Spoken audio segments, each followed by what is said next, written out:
चले गए मगर उनका ख्वाब जिंदा है, वो चले गए मगर उनका ख्वाब जिंदा है, हर बच्चे की कामयाबी में उनका नाम जिंदा है, नाम जिंदा है, नाम जिंदा है, नाम जिंदा है, नाम जिंदा है। आज हम आजादी दिवस मना रहे हैं, लेकिन यह आजादी हमें उपहार में नहीं मिली है। इसके लिए एक लंबी यात्रा करनी पड़ी है, आजादी की यात्रा। इस यात्रा में हजारों लाखों लोगों ने अपनी जान की कुर्बानी दी। 1919 जलियांवाला बाग। आज हमारी बैसाखी का दिन है, लेकिन पूरा पंजाब बैसाखी नहीं मनाएगा। हम सब बैसाखी नहीं मनाएंगे।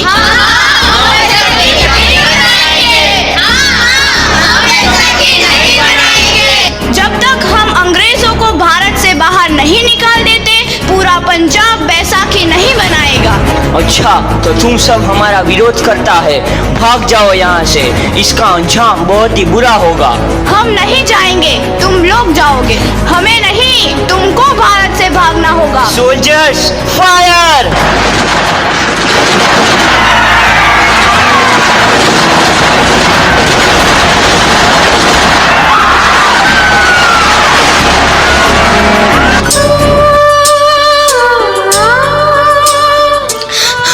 ये जमीन हमारी, ये धरती हमारी, ये खेत हमारे। अभी थोड़ी देर पहले हमारी ये फसलें लहरा रही थी, पर इन अंग्रेजों ने हमारी फसलें बर्बाद कर दी। इन अंग्रेजों ने एक ही झटके में इन सब फसलों को काट दिया। अंग्रेजों, तुम्हारे इस अत्याचार से हम डरेंगे नहीं। इस अत्याचार का बदला लेकर रहेंगे। हम आजादी लेकर रहेंगे। जलियांवाला बाग हर हिंदुस्तानी की आंख नम कर गया। इस कांड में कितने मासूमों की आहुति चढ़ गई।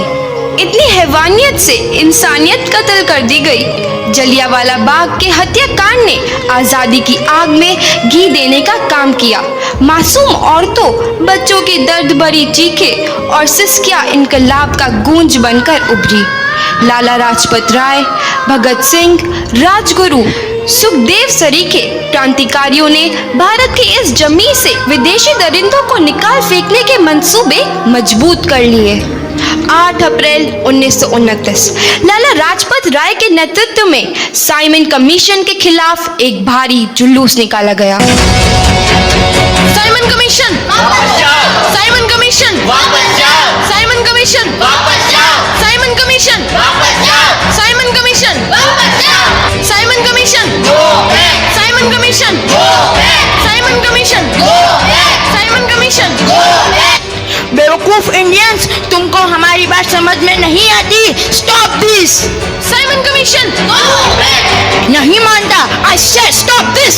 लाला जी, आप आगे बढ़ो, हम आपके साथ हैं। लाला जी संघर्ष करो, हम आपके साथ हैं। लाला जी संघर्ष करो, हम आपके साथ हैं। लाठी चार्ज करो!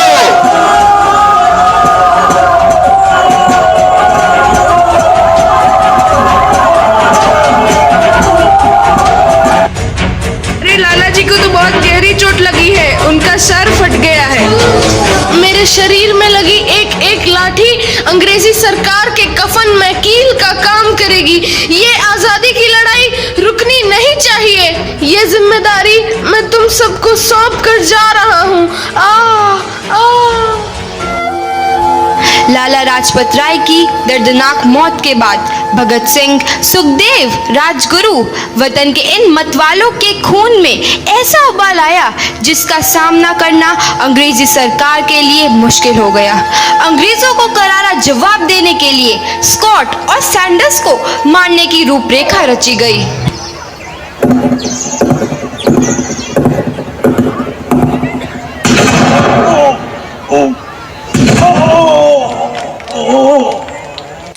सैंडर्स वापस मारा गया। चारों तरफ तहलका मचा था। दीवारों पर लिखा था, लाला जी की मौत का बदला ले लिया गया है। भगत सिंह समेत सभी वहां से फरार हो गए। 8 अप्रैल 1929 दिल्ली में ब्रिटिश सरकार की सेंट्रल लेजिस्लेटिव असेंबली की बैठक में 2 बम धमाके की आवाज सुनाई दी।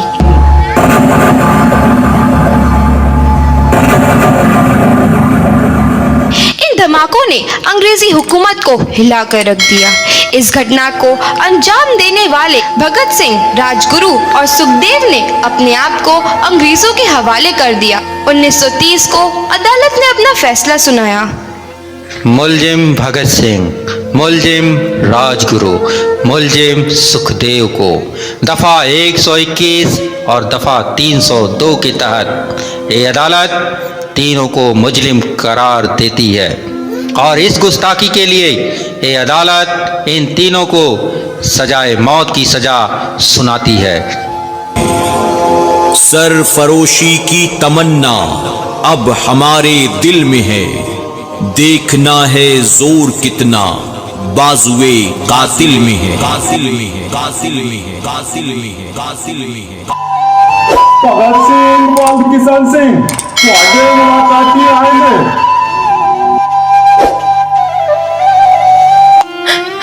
पुत्र की हाल है तेरा? मैं चंगा हूँ माँ, फिक्र करने की कोई गल नहीं। पुत्र, मेरा दिल तेरी तरह पत्थर दिल नहीं होगा। तेरी ये गला सुन के मेरा कलेजा फटे जा रहा है। माँ, मेरा दिल कोई पत्थर जैसा नहीं है, एक वतन परस्त का दिल है जो मेरे देश प्रेम के जज्बे को ताकत देता है। बेटा, मेरा लाल। माँ, आज मेरी तपस्या पूरी होने जा रही है। जे तू रोई तो मैनू तकलीफ होइया। सोच, तेरा पुत्र आज शादी करने वास्ते जा रहा है। फर्क केवल इतना है, वो घोड़ी पर नहीं फांसी पर चढ़ने वास्ते जा रहा है। आज तू क्रांतिकारी की माँ है, कल तू एक शहीद की माँ होगी। माँ। पुत्र भगत, तू इतनी छोटी उम्र में हम सबको छोड़ के चला जाएगा? तूने जिंदगी में देखा ही क्या है पुत्र? मैंने अपनी माँ देखी है, जिसने मुझे एक ही बात बताई है कि बेटे, अपने देश के लिए एक बार मरना 100 बार जन्म लेने के बराबर होता है। अच्छा माँ, अब आशीर्वाद दे, आखिरी बार विदाई लेने का समय आ गया है। भगत, मेरे लाल।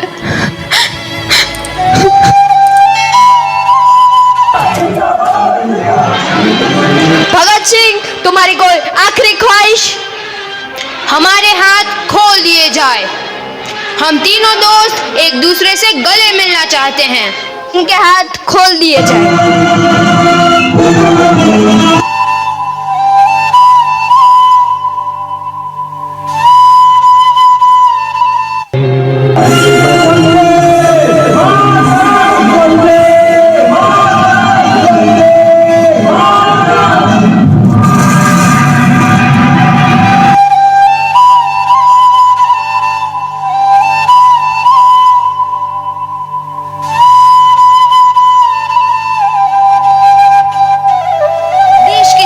नौजवान के मन में आजादी की नई उमंग हिलोरे लेने लगी।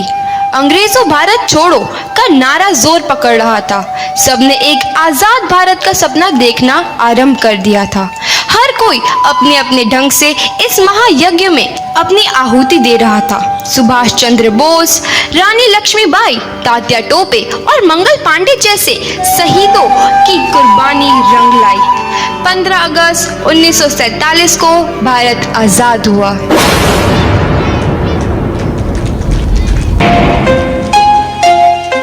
मैं हूं आफाक अहमद और आप देख रहे हैं न्यूज़ जनरेशन इंडिया।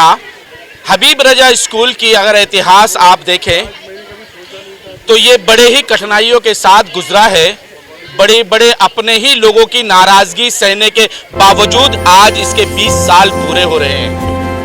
बाबा साहब ने कहा था कि शिक्षा शेरनी का दूध है और जो इसे पिएगा वो दहाड़ेगा। और आप देख सकते हैं कि यहाँ हजारों स्टूडेंट ऐसे हैं जो दहाड़ रहे हैं। यहाँ नहीं, वो डॉक्टरी के इमेज में जाके दहाड़ रहे हैं। और कई ऐसे हैं स्टूडेंट जो यहाँ से पढ़कर निकले हैं, वो आज अपने वालिदैन का और इस स्कूल का नाम भी रोशन कर रहे हैं। लेकिन तारीख क्या है इस स्कूल की, इसे भी हम समझेंगे और बताएंगे आपको। लेकिन हमारे साथ मेहमान है, उन्हें जाना है, चंद बातें उससे करते हैं, फिर आगे की गुफ्तगू शुरू करेंगे।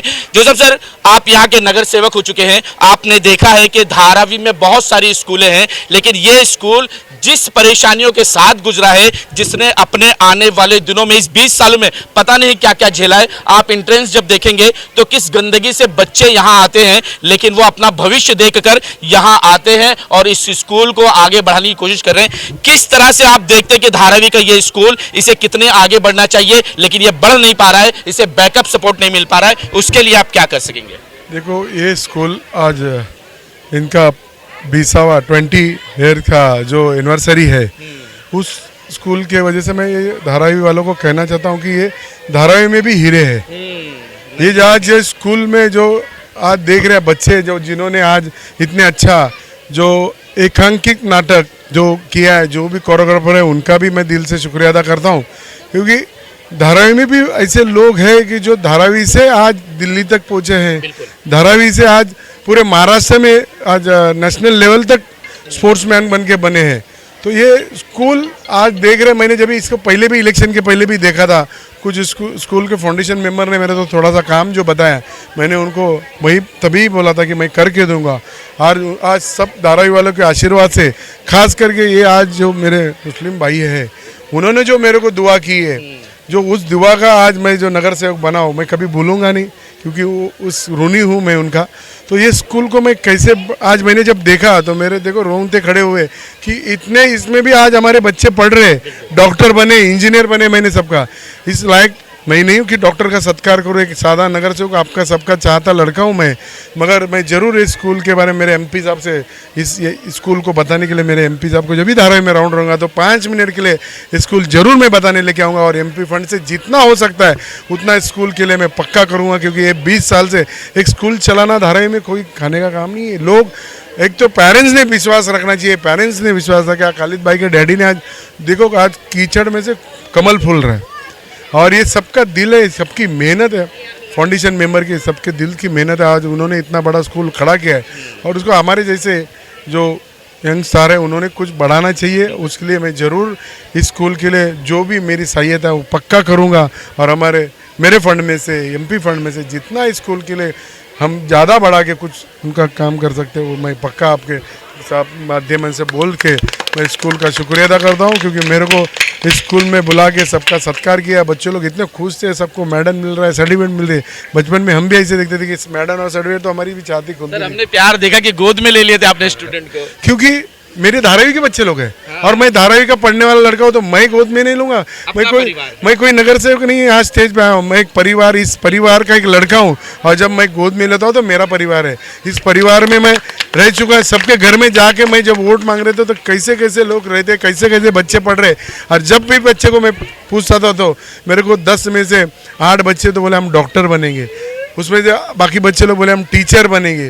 ये मेरे अभी प्राइमरी स्कूल के बच्चे हैं, और इनको मैं कई से शुक्रिया अदा करता हूँ। जो भी दिक्कत, बुक पढ़ना है मेरे पास आओ, मैं अपनी तरफ से पक्का इनको मदद कर दूंगा। सर, सवाल तो बहुत है, लेकिन आपका वक्त कीमती है, इसलिए हम अपने सवाल को कम करेंगे। धारावी का सपना बहुत है, बहुत सपना देखते हैं, लेकिन इस सपने को बीएमसी तोड़ती जा रही है। हर जगह पर म्यूनिसिपल स्कूल को तोड़ा जा रहा है, वहाँ पर बच्चे पढ़ नहीं पा रहे, उनके लिए जगह तंग की जा रही है। लेकिन हबीब रजा धारावी में रहकर इंग्लिश मीडियम स्कूल ये लोगों को पढ़ाने की, शिक्षा देने की कोशिश कर रहा है। स्कूल के जो मदद लगेगा, हमारी पार्टी, हमारे अली देसाई साहब, जोसेफ भाई, हम मिलकर ये करेंगे। स्कूल को आगे बढ़ाने जो लगेगा हमसे हम करेंगे, बीएमसी के थ्रू, माड़ा के थ्रू, जो भी हो सकता है हम पक्का करके देंगे स्कूल के लिए।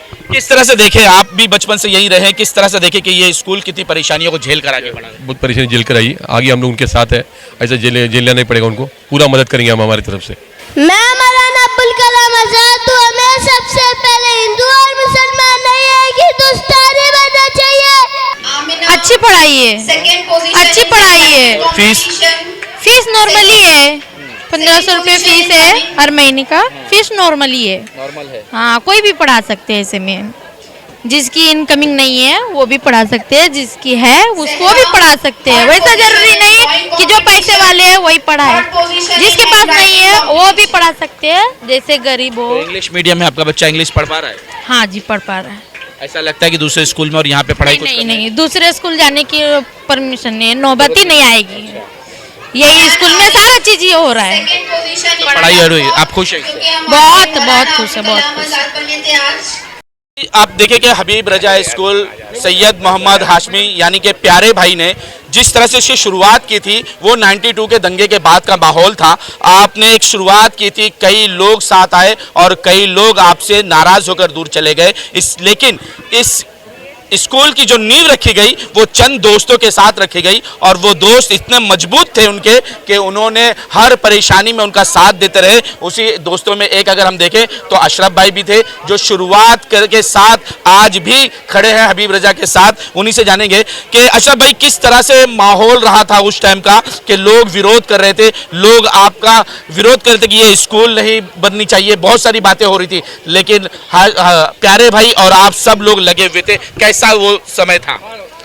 देखिए, दरअसल मरहूम प्यारे भाई का एक सपना था कि धारावी के अंदर एक अच्छा इंग्लिश स्कूल बने जो धारावी के बच्चों को बाहर तालीम हासिल करने जाते हैं, कई परेशानियां उनको होती हैं। वो सपने को लेके हम लोगों ने एक मीटिंग की थी कि एक स्कूल धारावी में बनाया जाए। उसी की बुनियाद पर उन्होंने गायकवाड़ साहब से बात किया और ये जगह को उन्होंने हायर करके स्कूल बनाना शुरू किया। तो चंद यहाँ के लोग जो थे वो काफ़ी परेशान करना शुरू किए कि हम इसको तोड़वा देंगे, स्कूल बनने नहीं देंगे। वो हमारे ही अपने लोग थे, लेकिन वो एक नफरत की राजनीति जो यहाँ पे चलती है वो राजनीति लेके चल रहे थे। लेकिन हम और प्यारे भाई ने ना कभी हिम्मत हारे, ना जो हमारे साथ लोग थे वो हिम्मत हारे। हमने पूरी कोशिश की स्कूल बनाने की और हमने जद्दोजहद करके स्कूल को खड़ा किया। ये स्कूल जब खड़ा हुआ तो यहाँ पे सिर्फ जूनियर और सीनियर केजी थी। फिर उसके बाद प्यारे भाई की काफ़ी जद्दोजहद के बाद ये school first standard, second standard, fourth standard, fifth standard और आज अल्हम्दुलिल्लाह ये सारे लोगों की मेहनत और ख़ास तौर से उनके लड़के खालिद ने जो मेहनत की आज स्कूल को 10वीं तक ले गया। ये बहुत बड़ी बात है धारावी के लिए। और आज भी कुछ लोग नफरत करते हैं, लेकिन उस नफरत से मतलब नहीं है। हमको तो नफरत के अंदर भी फूल खिलाना है, बच्चों के दिल में एक फूल खिलाना है, वो हम खिला के रहेंगे इंशाअल्लाह ताला। इस स्कूल को और ऊंचाई तक ले जाएंगे। जैसे कि अभी यहाँ के नगर सेवक जोसेफ कोहली ने कहा और लोगों ने कहा कि जो भी मदद हो सकती है करेंगे, तो इंशाअल्लाह ताला जो उनसे मदद लेना है हम लेके इस स्कूल को और आगे बढ़ाएंगे इंशाअल्लाह। ये हमारी कोशिश रहेगी। मैं डॉक्टर बाबा साहेब अम्बेडकर, एक रोटी कम खाओ, अपने बच्चों को पढ़ाओ। आपने देखा कि मरहूम मोहम्मद हाशिम साहब यानी उर्फ प्यारे भाई ही ने इसको सींचा है, लेकिन जब वो इस दुनिया से चले गए तो इस स्कूल को संभालने वाले जो कांधे थे वो सिर्फ ट्रस्टियों से नहीं चलता है। स्कूल के असतियात भी होना ज़रूरी है, टीचर्स भी होनी ज़रूरत है। उस टीचर में सबसे ज़्यादा अगर योगदान रहा है, सबसे ज़्यादा 20 साल से जिन्होंने मेहनत की है वो शमीम टीचर हैं। हम उनसे भी बात करेंगे कि जिस तरह से इन्होंने इस स्कूल को सींचा है और इनके साथ साथ कई टीचर्स यहाँ पर आए और गए और उन्होंने जो मेहनत की है उसे भी हम जानना चाहेंगे कितनी मेहनत लगी थी। शुरुआती दिन में किस तरह से तकलीफ़ें आपने झेली है कि टीचर नहीं होते थे, बच्चे ज़्यादा हो जाते थे, कभी एडमिशन का प्रॉब्लम आता था, कभी कुछ प्रॉब्लम आता था? सर के साथ तो मैं रही हूँ, सर के साथ मैं रही हूँ शुरू में ही जब फर्स्ट स्टैंडर्ड स्टार्ट हुआ, और सर को मैंने परेशान देखा क्योंकि इस लाइन के बारे में सर को ज़्यादा कुछ नॉलेज नहीं था।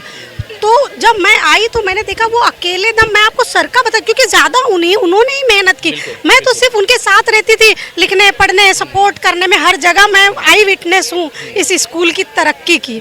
तो सर जो है कभी वकील के पास जा रहे हैं रात के 9 बजे 10 बजे रूल रेगुलेशन समझने कि मतलब कैसे ये चलाना है स्कूल, कैसे क्या करना है, रात भर 9 बजे जा रहे 10 बजे जा रहे। और फिर यहाँ पर क्या है, उनको कोई ऐसा पर्सन भी चाहिए था जिस पे वो ट्रस्ट कर सके कि भाई कि सही बता सके कि भाई टीचरों का क्या काम है, टीचरों को कैसे, क्योंकि वो नहीं कर सकते थे। मन में तो उनके इतना कुछ था कि मैं आपको क्या बताऊं।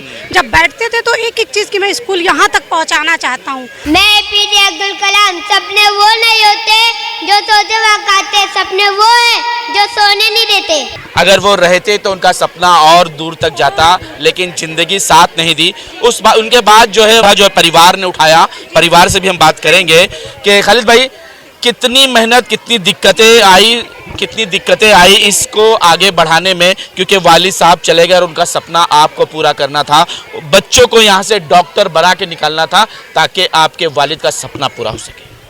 दिक्कतें तो बहुत सी आई। वालिद साहब का इंतकाल लॉकडाउन में हुआ 2020 में, जिससे कि बच्चे तो जो 10 के बच्चे थे और 8 के बच्चे थे, तो वो ठीक है, उसको मैंने कैसे भी अपने वालिद साहब का सपना जो था वो पूरा करने के लिए उसको मैंने कंटिन्यू किया, जद्दोजहद किया। उसमें समीम मिस का भी योगदान था, रुबीना मैडम का भी योगदान था जो स्कूल को आज संभाल रही हैं, समीम मिस भी संभाल रही है, और कई लोगों का इसमें योगदान था। तो उसमें मैंने जद्दोजहद करके कैसे भी करके मैंने उसको आगे बढ़ाया, बच्चों को हौसला अफजाई किया। मैंने बच्चों को यहाँ तक कि लालच तक का दिया, जैसा अपने बच्चों को लालच देते हैं कि बेटा, बच्चे मांगते हैं बेटा डैडी मुझे एक गिफ्ट चाहिए, मेरा बर्थडे आने वाला है, ये आने वाला है, मुझे ये गिफ्ट चाहिए।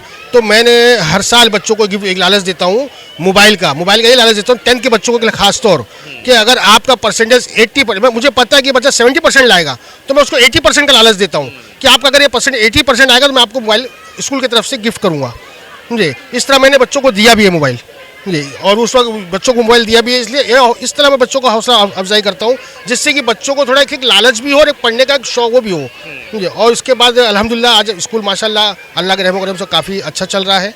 और दिक्कतें तो आती रहती जाती रहती है, वो अलग बात है, बाकी ठीक है अल्हम्दुलिल्लाह। और मैं तो इधर जो लोग आए, जो चीफ गेस्ट सारे लोग, यहाँ तक का आपका भी मैं सबका शुक्रिया अदा करता हूँ जो यहाँ पे सब लोगों ने वक्त निकाल के अपना इस महफिल में, इस स्कूल के प्रोग्राम में, एनुअल डे में 20th सेंचुरी का जो एनुअल डे है स्कूल का 20 साल का, उसमें सारे लोग शरीक हुए, इसलिए मैं सबका शुक्रगुजार हूँ। मैं सावित्रीबाई फुले, शिक्षा सामाजिक बुराइयों को मिटाने का सबसे बड़ा हथियार है। फीस नहीं मिल रही थी, फिर भी 20 साल कैसे आप रुक गए? क्या उम्मीद थी कि आगे फीस मिल पाएगी? जी ज़रूर, हमें उम्मीद थी, और आज भी ऐसा नहीं है कि हम लोग फ़ीस माफ़ नहीं करते। आज भी कुछ बच्चे ऐसे हैं जो ज़रूरतमंद है हमारे स्कूल में, तो हम उनकी फ़ीस आज भी माफ़ करते हैं। और अल्हम्दुलिल्लाह कुछ ऐसे पेरेंट्स भी हैं, कोऑपरेटिव पेरेंट्स भी हैं जो फ़ीस पे करते हैं, तो सभी ऐसे नहीं हैं। कुछ बच्चे ऐसे हैं जो फ़ीस नहीं भर पाते हैं, तो हम लोग ज़कात के ज़रिए या फिर हम लोग खुद जो है वो सर उनकी हेल्प करते हैं, तो हम लोग उनके ज़रिए फ़ीस पे करते हैं।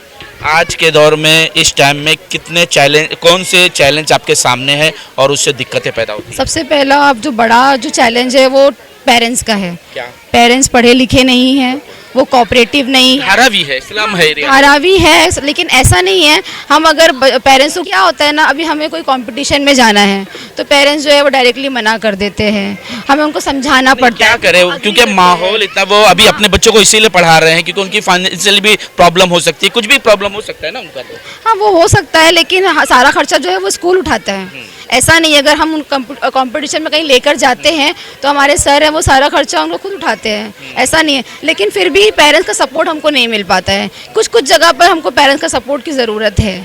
गायकवाड़ परिवार के साथ ये स्कूल शुरू किया गया, क्या आज भी उनकी मदद मिल रही है क्या? जी, गायकवाड़ परिवार के साथ में वालिद साहब जुड़े हुए थे स्टार्टिंग से।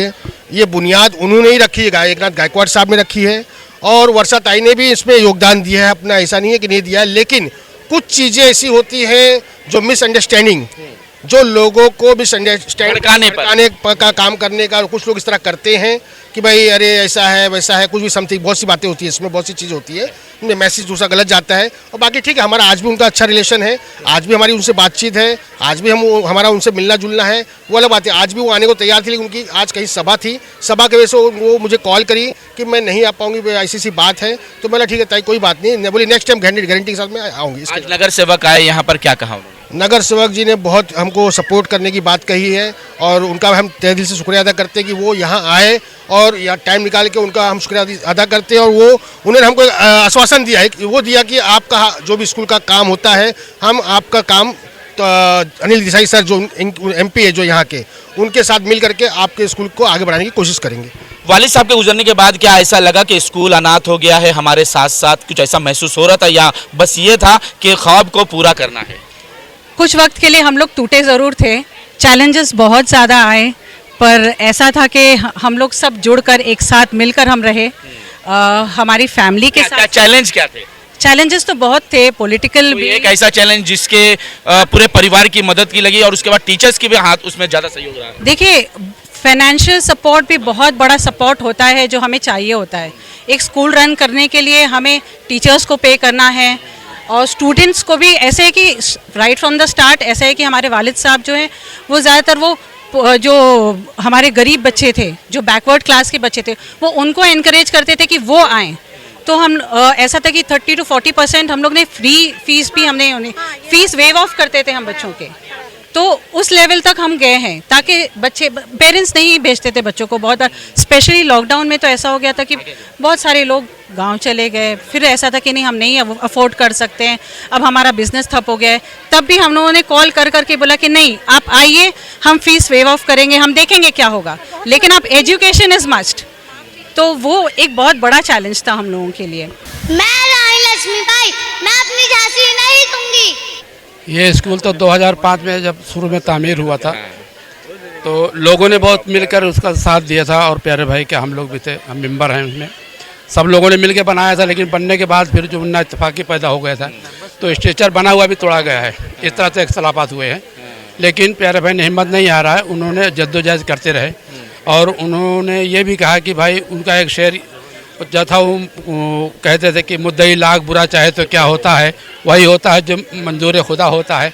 तो लगे रहे, हिम्मत नहीं हारे और हम लोग भी उनके साथ अभी तक लगे रहे। उनके जाने के बाद भी वो खालिद भाई हैं, उनके साथ भी लगे हुए हैं और इंशाल्लाह लगे रहेंगे। मैं पंडित जवाहरलाल नेहरू आराम आराम है। मुझे ईयर तो याद नहीं है। मैंने जूनियर से स्टार्ट की थी। मैंने प्री प्राइमरी, प्राइमरी और हाई स्कूल सब यहीं से किया है और अभी मैं डाइटिशियन का कोर्स कर रही हूँ। मेरा नाम अलीशा है। मैंने पढ़ाई यहाँ सीनियर जूनियर से स्टार्ट की। ईयर पता नहीं है मुझे, ईयर याद नहीं है, बट मैंने सीनियर जूनियर से स्टार्ट किया था पढ़ाई और मैं अभी आईटी प्रोफेशनल में हूँ। मैंने यहाँ पे नर्सरी से स्टार्ट किया है। फर्स्ट बैच मेरा था। अभी मुझे 20 साल हो गए हैं अप्रॉक्स स्कूल के साथ और मैं अभी एक डॉक्टर हूँ यहाँ पे। तो क्या कभी दिल नहीं करता कि आपको स्कूल के साथ मेहनत करे, कुछ यहाँ के बच्चों के लिए कुछ करे? हाँ, वो हम करते हैं। मतलब जब हमें फ्री टाइम मिलता है तो हम यहाँ आते हैं, या बच्चों को क्या देखते हैं, क्या ज़रूरत है, गाइड कितना कर सकते हैं उतना हम करते हैं यहाँ पे। प्यारे भाई का जो सपना था, जो ख्वाब उन्होंने देखा था, उस ख्वाब को आज 20 साल पूरे हो गए हैं। कहाँ तक पहुँच गया उनका सपना? बहुत दूर तक पहुंच गया है। मतलब 10th स्टैंडर्ड तक अगर ये पहुंच गई है स्कूल तो उनका समझो आधे से ज़्यादा सपना पूरा हो गया। और सबसे बड़ी बात, जो 3 लड़कियां जो कि कामयाब हुई हैं, ये प्रूफ है इस बात का कि उनका सपना पूरा हुआ है। और डॉक्टर बन के निकले। जी, डॉक्टर है और एक न्यूट्रिशनिस्ट है और आईटी प्रोफेशनल है। मतलब अलग अलग फील्ड में वो बच्चे हैं। तो इस वजह से मतलब सपना उनका पूरा हुआ है और अगर रहते तो उनका सपना बहुत बड़ा था। मैं मोहनदास करमचंद गांधी, बुरा ना बोलो, बुरा ना सुनो, बुरा ना देखो। सबसे पहले तो आज के प्रोग्राम के ऑर्गेनाइजर खालिद साहब का मैं शुक्रिया अदा करता हूं, उन्होंने मुझे बुलाया। सपोर्ट तो कंटिन्यू की ज़रूरत है लेकिन नहीं मिल पाती है और ख़ास कर हमारे मुस्लिम समाज में सपोर्ट नहीं मिलता है और सपोर्ट मिलना चाहिए और धरावी के लोगों का सपोर्ट मिलना चाहिए। इनको फाइनेंशियली सपोर्ट मिलना चाहिए। फाइनेंशियली सपोर्ट मिलेगा तभी हमारा इदारा, हमारा स्कूल आगे बढ़ता है। और मैं खालिद सर का तहे दिल से शुक्रिया अदा करता हूँ कि उन्होंने स्कूल के लिए हर मुमकिन कोशिश किया है और मैं उनके साथ हूँ। जहाँ उनकी ज़रूरत पड़ेगी मुझे, मैं उनके साथ रहूँगा। मार्बल एंड स्पून में 2nd position. English, Hindi, add, subscription, multiplication, drawing and ball collecting race. तो अच्छे से किया था तुमने? Yes yes. तो इसके लिए सर्टिफिकेट मिली है? यस। और पढ़ाई होती है यहाँ पर? Yes. Book balance is 3rd and participate. पढ़ाई कैसी है यहाँ पर? अच्छी है। My school name is Habib Raza primary school. My school is very beautiful. My school has many classrooms. I go to school every day. There is a playground in my school. I love my school very much. तो क्या कुछ आपने भी सपना देखा कि यहाँ के बच्चे आपकी तरह भी आगे बढ़े? हाँ, वो तो बढ़ना ही चाहिए ऑफ कोर्स। मतलब मुझे ऐसा लगता है कि सब बच्चों को करना चाहिए मेहनत, बाकी टीचर्स वगैरह तो अपने हिसाब से कर ही रहे हैं यहाँ पे। टीचर ने भी एक कंप्लेंट की है कि यहाँ पेरेंट्स जो है वो सपोर्ट नहीं करते, उनको क्या कन्विंस करने के लिए आप एक टाइम नहीं सेट कर रहे कि उनको कन्विंस करने के लिए एक समय? उनको कन्विंस करने के लिए कैसा, उनको कितना भी बोलो, लेकिन जब तक पेरेंट्स अब सामने से अप्रोच नहीं करेंगे कि उनका बच्चा आगे बढ़े, तो हम कितना भी कर ले वो नहीं होगा पॉसिबल। तो जिस तरह से आप देखें कि हबीब रजा का इतिहास बहुत ही अजीब रहा है। स्कूल जब शुरुआत हुई तो उसे बिठाने दबाने की कोशिश की जा रही थी, स्कूल को आगे बढ़ने नहीं दिया जा रहा था और कोई गैर नहीं थे, अपने ही लोग थे जो रोकना चाहते थे स्कूल को। लेकिन ये स्कूल के आज 20 साल पूरे हो गए हैं, किस परेशानियों और दिक्कतों के साथ ये उभरा है और आज भी यहाँ से लोग बच्चे जो हैं वो पढ़कर डॉक्टर बन रहे हैं, प्रोफेसर बन रहे हैं। ये हर स्कूल के लिए होना चाहिए और हम भी हबीब रजा को स्कूल को मुबारकबाद देना चाहिए, उनके ट्रस्टी को और जो लोग उनके साथ जुड़े उन तमाम लोगों को, क्योंकि यही वो फ्यूचर है बच्चों का जो वो बढ़ाएंगे और धारावी का नाम रोशन करने के साथ साथ वो देश का भी नाम रोशन कर सकेंगे। आज तक के लिए इतना ही। देश विदेशी खबरों के लिए देखते रहें न्यूज़ जनरेशन इंडिया।